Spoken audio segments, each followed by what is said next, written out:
Hola doctores, ¿cómo están? Bienvenidos a un nuevo video de Punto en A.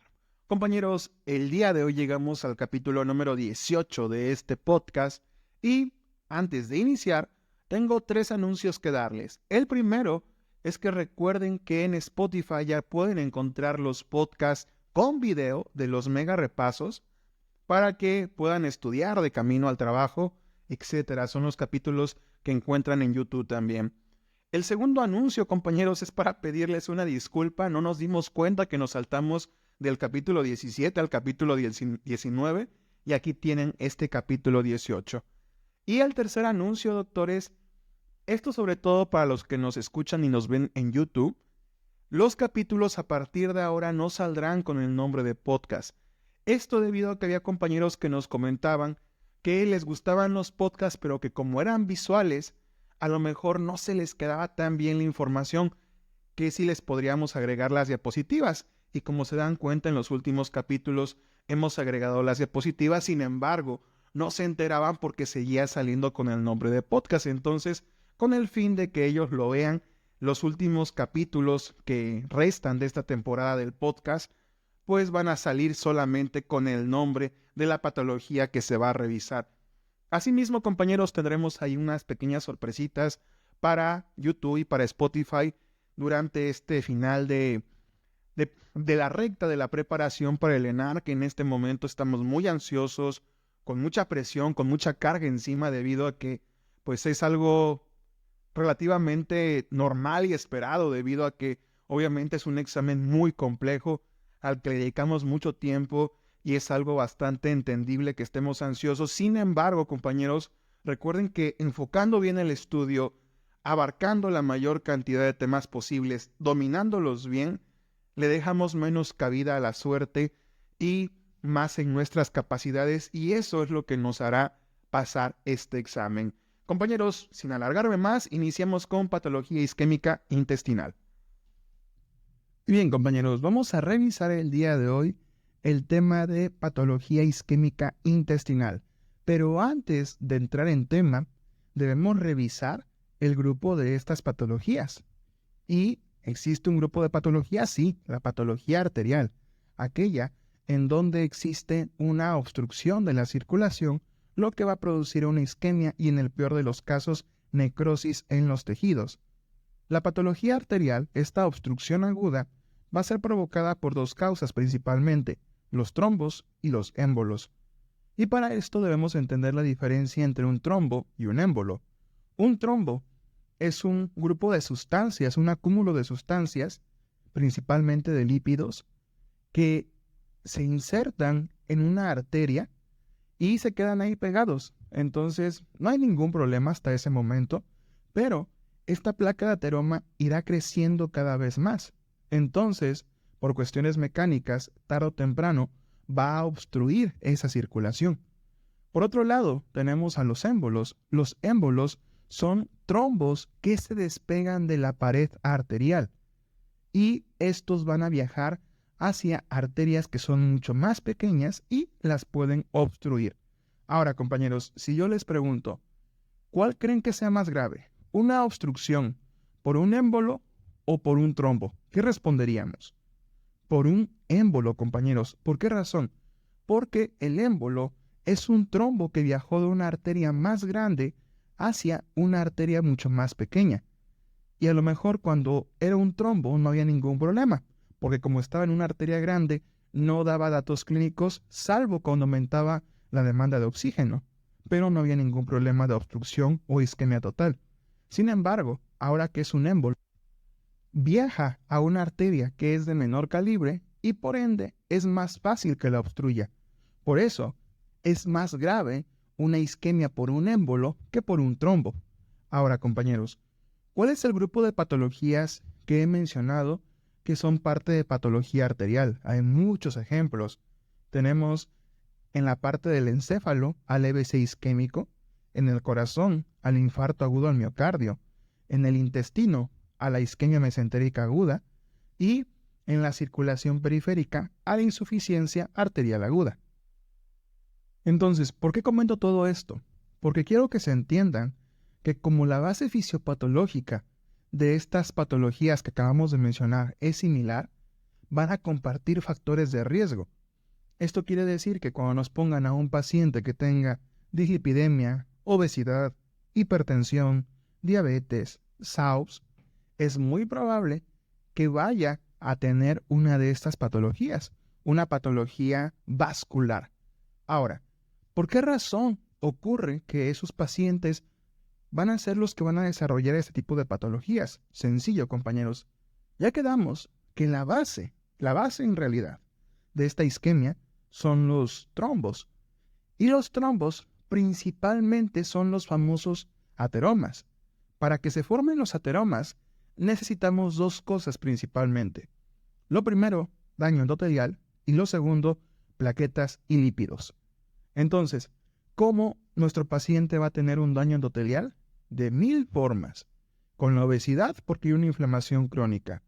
Con el SAOS, porque ese aumento y disminución de saturación de oxígeno produce daño endotelial. Con, por ejemplo, hipertensión y diabetes, los pacientes van a tener un daño microvascular por los cambios ya sea de glucosa o ya sea de presión. Entonces, esos van a ser los factores para un daño endotelial. Y si el paciente encima tiene sobrepeso o obesidad y por ello también tiene dislipidemia, triglicéridos, pero sobre todo un aumento del colesterol, una disminución del HDL y un aumento del VDL, pues obviamente todo estará servido, todo estará puesto para que se formen esos ateromas. Ahora, doctores, dentro de estas patologías vamos a tener como 3 presentaciones. La presentación aguda, una presentación crónica y una especie de presentación aguda pero como en su versión simplificada. Ahorita les explico a qué me refiero con esto.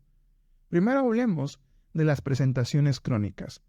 Cuando hablamos de las presentaciones crónicas, en el corazón me refiero, por ejemplo, a la angina de pecho, en el intestino me refiero a la isquemia mesentérica crónica, y en la circulación periférica me refiero a la enfermedad arterial periférica.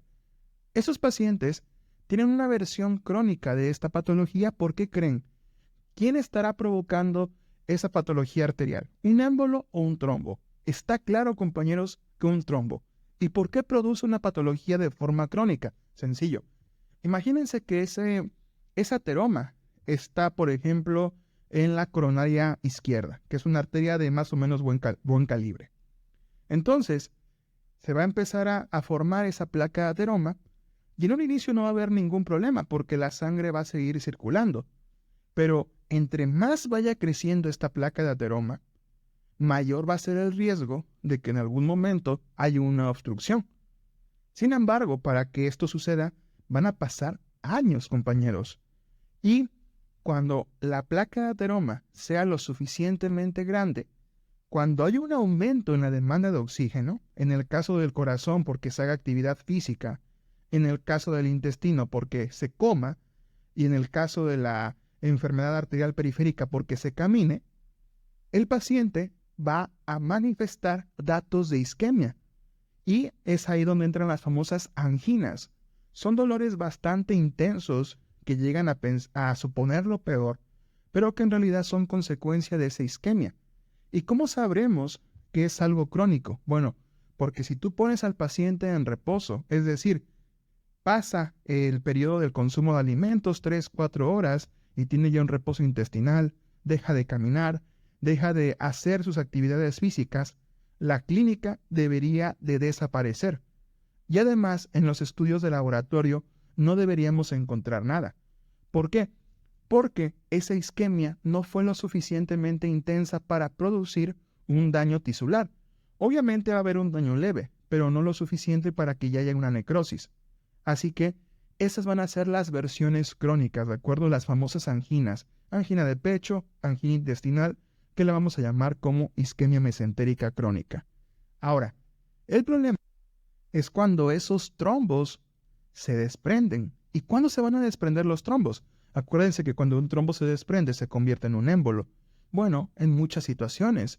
Por ejemplo, pacientes que tengan algún problema de hipercoagulación por alguna infección, pacientes sobre todo que lleguen a desarrollar alguna fibrilación auricular Ustedes saben que la fibrilación auricular es una incoordinación del corazón, específicamente de las aurículas, al momento de latir.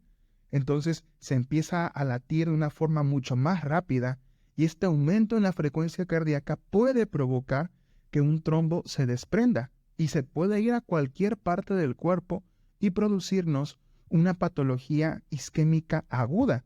Si se va al intestino, tendríamos una isquemia mesentérica aguda. Si se va a una arteria del corazón, tendríamos un infarto agudo al miocardio. Si se va a la cerebral media, tendríamos un EBC isquémico.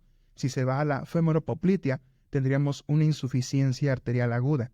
¿Qué datos van a compartir este grupo de patologías? Bueno, lo primero es que va a ser una instauración muy rápida, en cuestión de minutos, o incluso, dependiendo de la patología, cuestión de horas.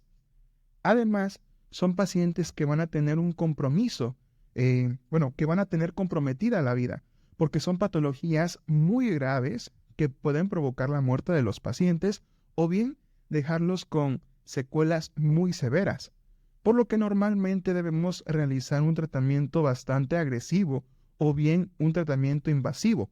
Normalmente en estas patologías, salvo en infarto, lo que nosotros realizamos es una trombólisis. Con la trombólisis lo que se busca es que ese émbolo se termine deshaciendo y de esta forma reactivar la circulación.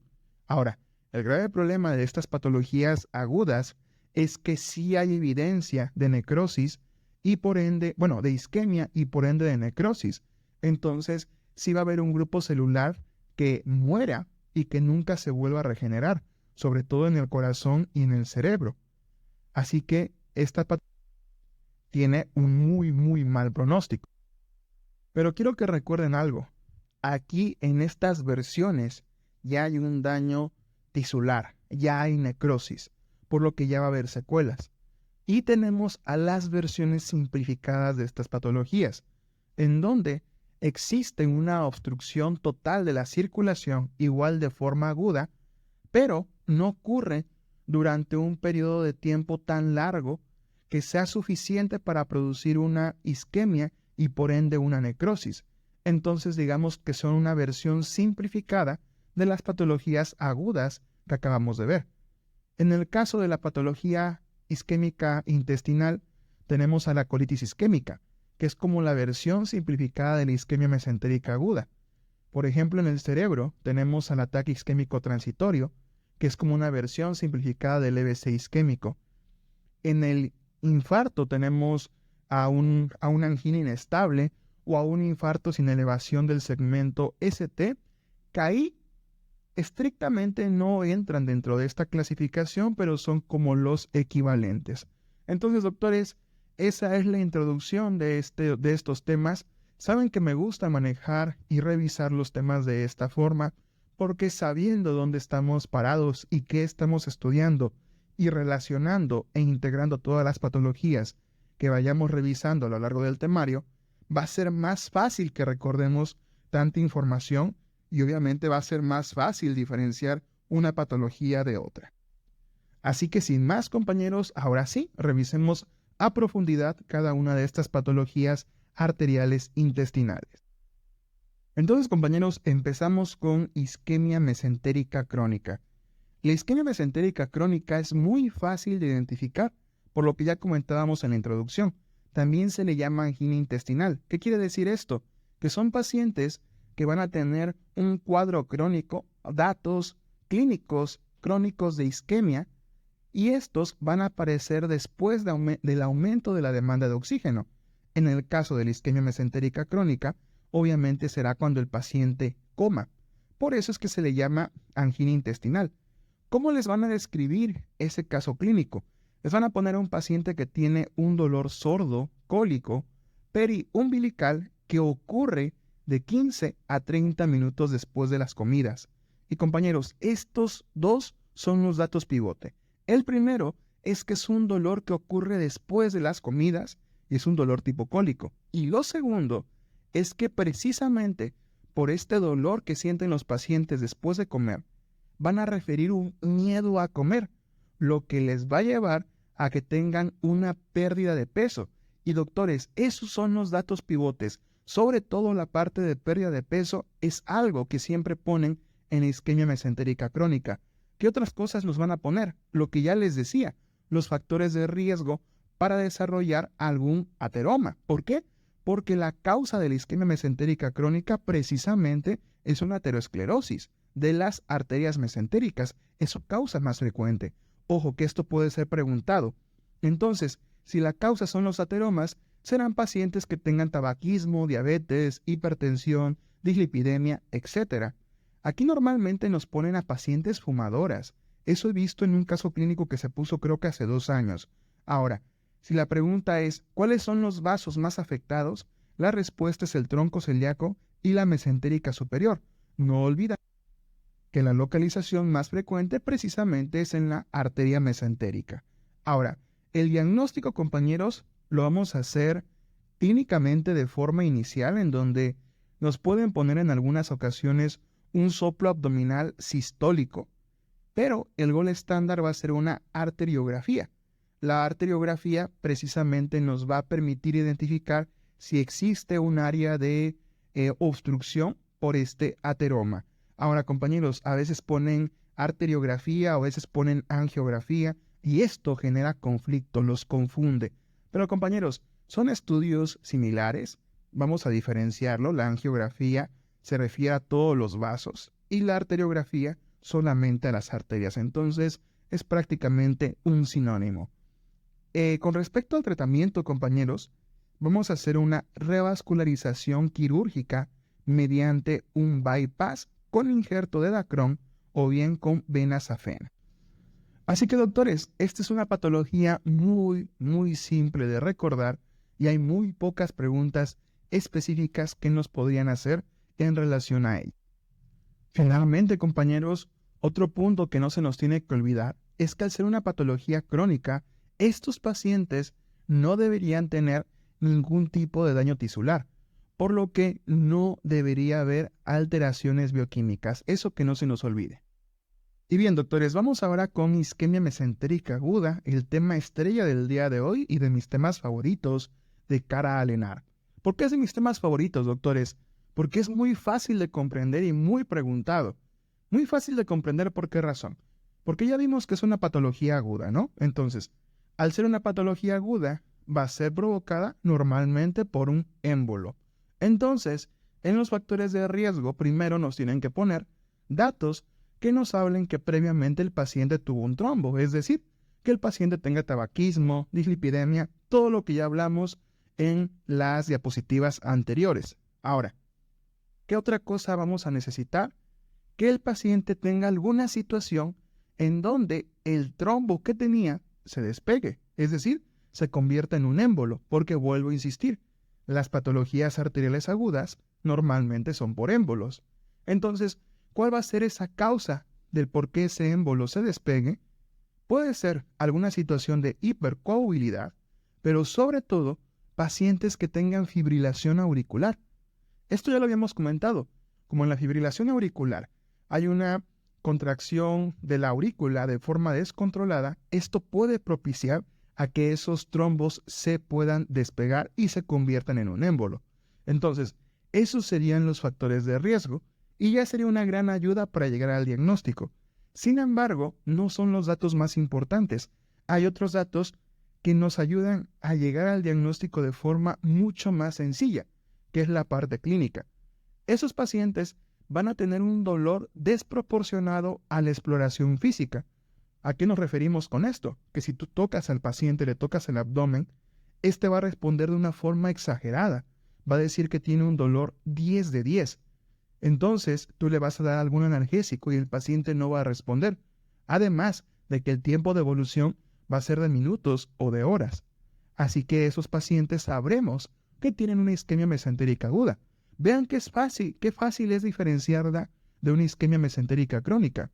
En la crónica el paciente tendrá un dolor después de comer y bajará de peso de forma crónica.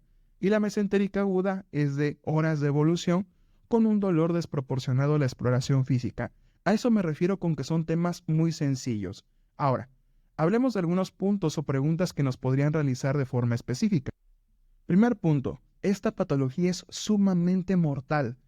Si ustedes ya han rotado por urgencias, habrán escuchado el típico chiste del internista o del urgenciólogo que dice, mira, es una isquemia cementérica. ¿Por qué? Porque la mortalidad es del 90%. Y es un mal chiste porque si nosotros identificamos esta patología a tiempo, la mortalidad puede disminuir a menos del 50%, que aún así sigue siendo una mortalidad muy alta, pero sí mejora mucho la relación. Aquí, lo más importante para saber si el paciente va a tener o no complicaciones es si desarrolla peritonitis. ¿Por qué? Porque si su paciente ya tiene peritonitis, eso significa que ya pudo haber tenido o bien una perforación o bien una necrosis. Así que el tiempo de evolución seguramente ya es de más de 24 horas. Pero si su paciente no tiene estos datos, pues es más probable que tenga posibilidades de salir con vida de esa patología. Muy bien. Ahora, otra pregunta que nos podrían hacer es, ¿cuál es la arteria más afectada? La respuesta nuevamente es la mesentérica superior.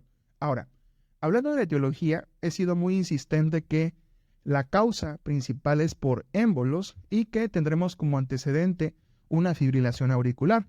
Aquí los datos clínicos van a ser los típicos, ¿de acuerdo?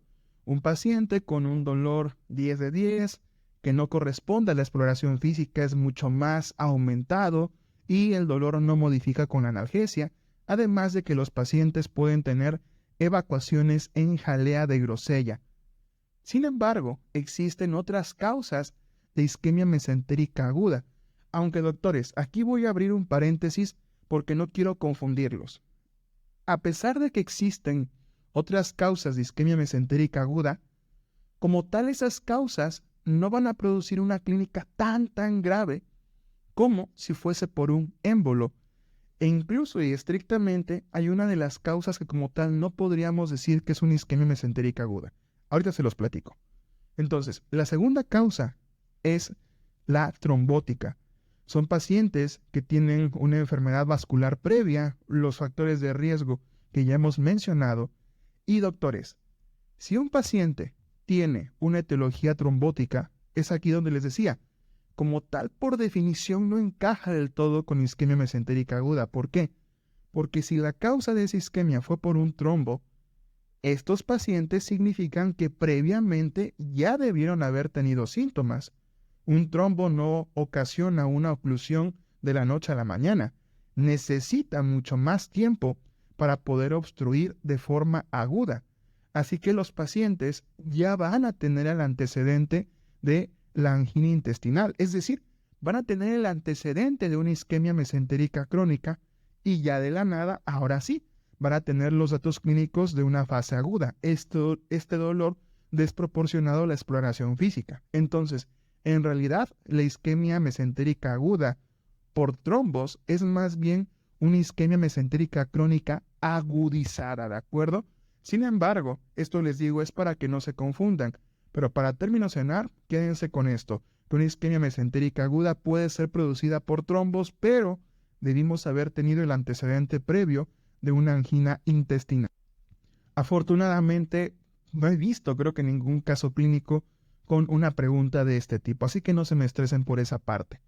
Después, las preguntas que sí he visto es sobre la tercera causa, que es la isquemia mesentérica no oclusiva. ¿A qué nos referimos con una isquemia mesentérica no oclusiva?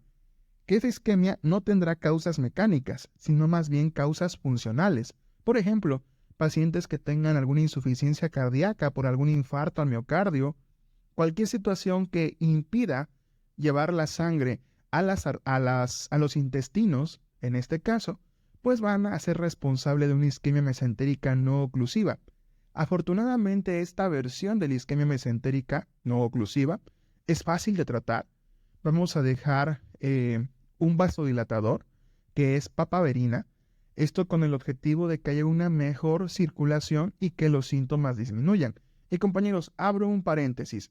La papaverina es un fármaco que vamos a utilizar de elección en estos casos, pero que también se deja prácticamente de forma rutinaria a todos los pacientes que tengan datos de isquemia intestinal. ¿Para qué? Para mejorar los síntomas. La papaverina, al ser un vasodilatador, mejorará la perfusión y obviamente al mejorar la perfusión disminuirá la isquemia y por ende la clínica. Entonces, la papaverina es el tratamiento de elección para isquemia mesentérica no oclusiva, pero se puede utilizar como parte del tratamiento integral en las demás causas de isquemia.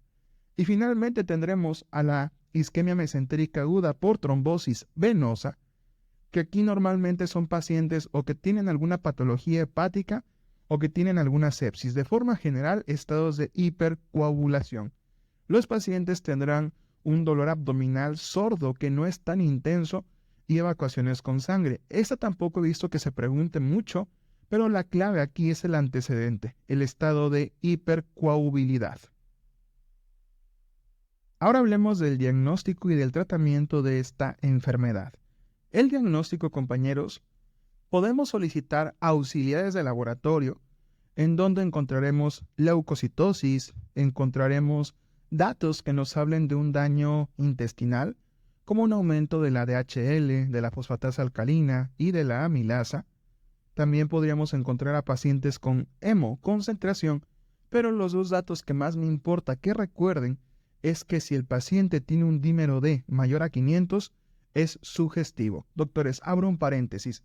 El dímero D es un marcador que nos habla que el paciente está hipercoagulando. Entonces, cuando los valores son mayores a 500, son datos sugestivos. Este estudio también lo vamos a utilizar, por ejemplo, en las trombosis venosas que veremos más adelante. Ahora, y el otro punto que debemos recordar muy bien es la elevación del fosfato sérico. ¿Por qué? Porque si tenemos una elevación de fosfato sérico es porque el paciente tendrá una isquemia irreversible y por ende el pronóstico se empobrece aún más. Ahora, con respecto a las preguntas directas como cuál es el estudio inicial que habría que solicitar en el paciente, todo depende, compañeros, porque de forma inicial a estos pacientes se les solicita una radiografía. ¿Pero por qué una radiografía, compañeros? ¿Qué tiene que ver una isquemia mesentérica en una perforación o en una obstrucción intestinal? ¿Qué son las dos indicaciones para una radiografía? Bueno, precisamente eso, compañeros. Cuando un paciente te llega con 1 o 2 horas de evolución, con un dolor abdominal intenso, muchas veces un abdomen en tabla, no necesariamente vas a pensar en una isquemia mesentérica aguda. También vas a pensar en alguna perforación. Y también entendiendo que la isquemia mesentérica aguda puede provocar perforación, lo ideal es que a todos los pacientes que lleguen de esta edad, pues se les solicite una radiografía para descartar perforación o bien descartar obstrucción, que sería lo menos probable en estos casos. Y también recordar que estos pacientes son pacientes mayores de 60 años normalmente. Y algo que hemos visto en las anteriores clases es que un paciente geriátrico no tiene los mismos datos clínicos de un paciente joven. Tiene datos más inespecíficos, como dolor abdominal difuso. Entonces recuerden que casi siempre que nos llegue un geriátrico y solamente tengo un dolor abdominal muy inespecífico y no nos dé ningún otro dato, lo primero que hay que solicitar precisamente es la radiografía. Ahora, ya si nos preguntan cuál es el estudio de elección, habría que reportar que es una TAC helicoidal, en donde obviamente encontraremos esta oclusión de vasos arteriales. El gol estándar, compañeros, es una arteriografía, y en el caso de que esa isquemia mesentérica aguda sea por una trombosis, solicitaremos una angioresto. Ahora, doctores, hablemos de el tratamiento. Para el tratamiento, nuevamente voy a abrir un paréntesis. El tratamiento de la patología arterial aguda normalmente es el mismo, es con trombólisis. Aplica para EBC isquémico, aplica para insuficiencia arterial aguda y para isquemia mesentérica aguda. Para quien no aplica es para infarto. Pero bien, la trombólisis consiste en, digámoslo en términos coloquiales, si se me permite la expresión, en aguar la sangre, en hacerla más líquida. Esto con el objetivo de que fluya y que también esos trombos o émbolos que se hayan formado se puedan deshacer y que con esto se rompa la obstrucción y que por ende ya tengamos una oxigenación. Y esa va a ser la base del tratamiento para estas patologías. Sin embargo, la trombólisis es un tratamiento bastante agresivo, es un tratamiento farmacológico, pero que tiene muchos efectos adversos. Digo, hay que ponernos a pensar, al final de cuentas, estos pacientes, lo que estás provocándole es un mayor riesgo de hemorragia, por lo que no todos los pacientes serán candidatos a trombólisis. Hay muchísimas contraindicaciones absolutas y contraindicaciones relativas para la trombólisis. Y como estas contraindicaciones son muy importantes a tener en cuenta en estos pacientes, porque de hacer la trombólisis con alguna de estas situaciones, el paciente podría fallecer. Por ende, hay que memorizarlas. Obviamente, para cada una de las patologías arteriales, las contraindicaciones pueden cambiar, pero en las tres se van a compartir estas características. Pacientes con un EBC hemorrágico, paciente con un EBC isquémico de no más de 3 meses de evolución, de que se presentó, aneurisma intracraneal y disección de la aorta. Ahora, como les menciono, es muy común que nos pregunten cuáles son las contraindicaciones de trombólisis y a lo mejor si no podemos memorizar todos los parámetros, sí podríamos mucho apelar al criterio clínico. Por ejemplo, un paciente con un EBC hemorrágico nunca habría que darle una trombólisis porque si ya tuvo una hemorragia cerebral, ahora imagínense, hacer que la sangre tenga menor coagulación podría provocar nuevamente una hemorragia. Por ende, un paciente con EBC hemorrágico jamás se le debe realizar este tratamiento. Y si se le realiza, es muy probable que el paciente termine falleciendo. Un paciente con un EBC isquémico de no más de 3 meses de evolución también es una contraindicación porque probablemente al paciente ya le hayan hecho una trombólisis previa. Entonces no nos podemos arriesgar a hacer una segunda intervención porque los factores, los riesgos, las complicaciones serían mucho mayores. Y por ejemplo, problemas arteriales de arterias de medianos y gran calibre, como la aorta, pues si tenemos algún problema como una disección o como un aneurisma, pues tampoco podríamos dejar ese trombólisis porque el paciente podría sufrir una hemorragia. Entonces, esto aplica para todas las patologías arteriales agudas. Entonces, sobrinos, entendiendo esta parte, va a ser muy fácil relacionar la parte del tratamiento. ¿Por qué? Porque todo paciente con isquemia mesentérica aguda sin contraindicación, vamos a dejarle trombólisis. Aunque ahora, sí debemos mencionar que hay algunas consideraciones a tener en cuenta a la hora de dar el tratamiento, pero son consideraciones obvias y muy importantes. La primera es determinar si el paciente tiene o no tiene peritonitis. Por cuestiones obvias, compañeros, ya sabemos que un paciente con peritonitis, independientemente la causa que la esté provocando, debemos realizarle una laparotomía exploradora, porque obviamente debemos identificar las áreas de necrosis, debemos hacer resección de los segmentos afectados y anastomosis, así como un control de daños. Pero si el paciente no tiene peritonitis, aquí sí podríamos dejar una trombólisis siempre y cuando no tenga alguna de las contraindicaciones.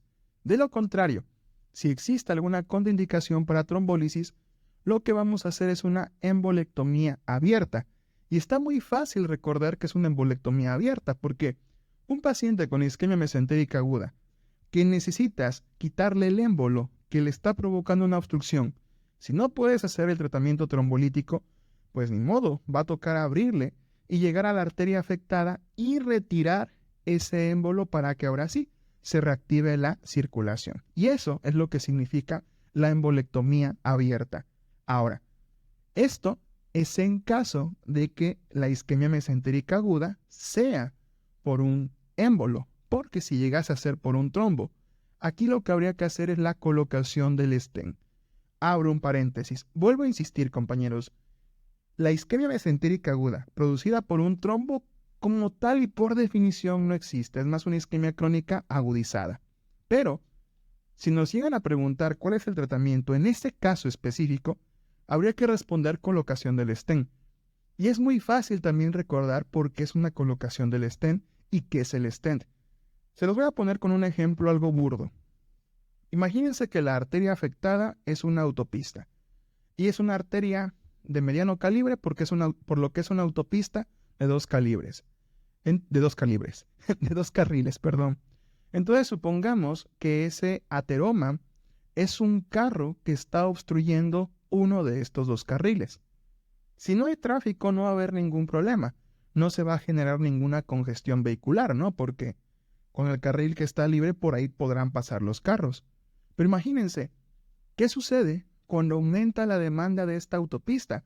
Cuando pasan más carros. Ahora sí, ese carro que está obstruyendo el carril va a provocar como consecuencia la clínica, ¿no? Va a provocar esta congestión vehicular, no la clínica, la congestión vehicular.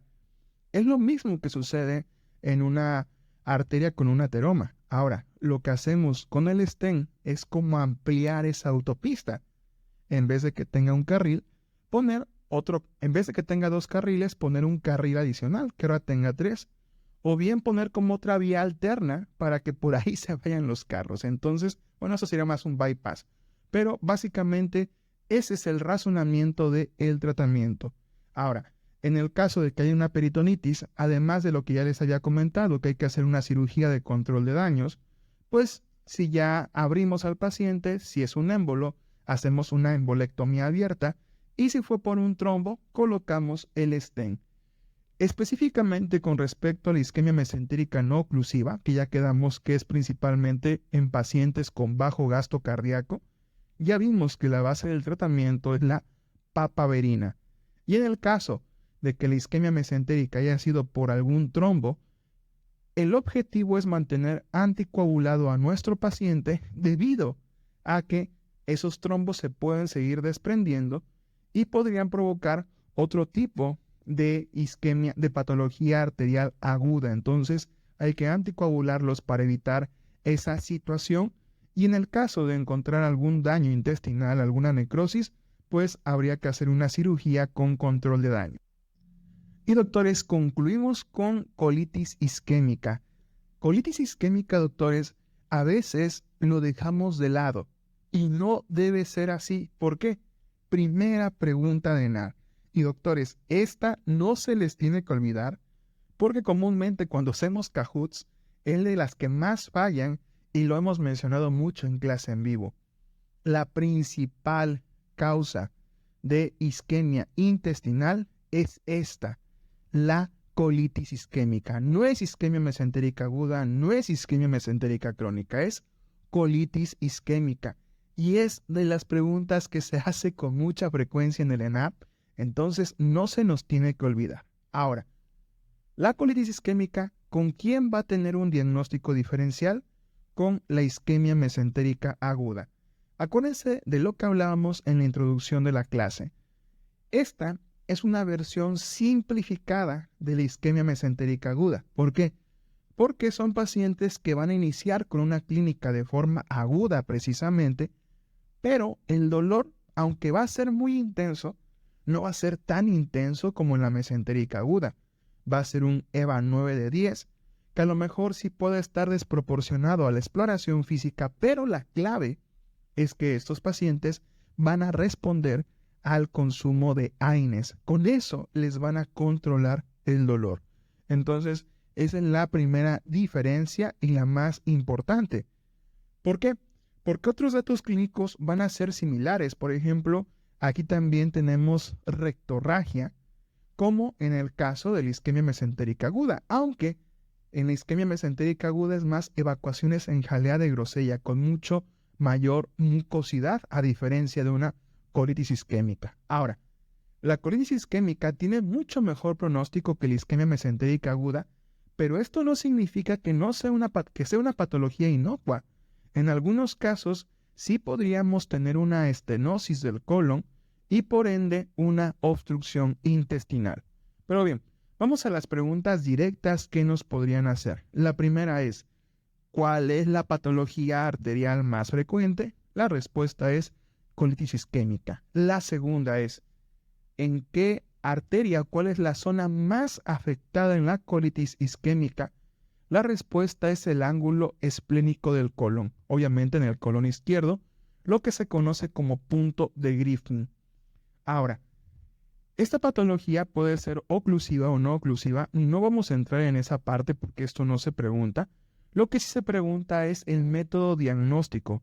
El diagnóstico definitivo lo hacemos por colonoscopía, aunque anteriormente se utilizaba el enema opaco, actualmente ya no se usa tanto.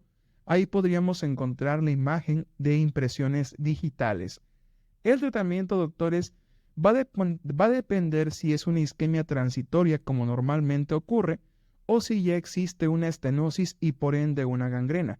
Si es transitoria, simplemente con medidas conservadoras, como que el paciente no coma, antibióticos profilácticos para evitar sobreinfecciones, obviamente AINES y fluidoterapia. En el caso de que ya haya una estenosis o gangrena, pues tendremos que hacer una cirugía para quitar el segmento afectado y se puede o no hacer anastomosis. Y compañeros, con eso concluimos esta parte de patología arterial